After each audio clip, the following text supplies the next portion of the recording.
Good morning everyone! At yan nga po pala guys ay ang honeybee.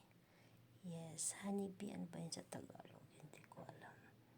Parang no. Para siyang, nung nakita ko po yan ay tumayo talaga yung balahibo ko. Kasi first time po yan, nung umulan daw po ay dumami yan dyan sa may mangga ni Mamay. Yan po yung puno ng mangga na pagmamayari ng mama ko. Sa kanya po yung mangga na yan, siya yung nagtanim, ayan. At nung malakas daw po yung ulan, ay bigla na lang dumating yung mga honeybee, yung mga bee. Dumating sila dyan at ang dami-dami guys, nasa puno sila ng mangga. Dyan po sila nagtambay, ayan no.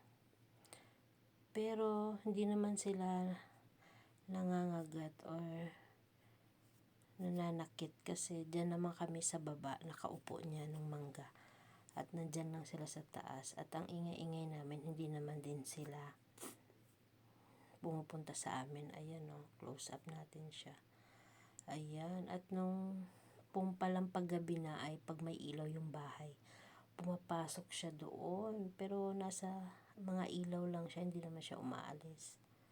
Ayan sila oh. First time ko pong nakakita niyan. Ayan.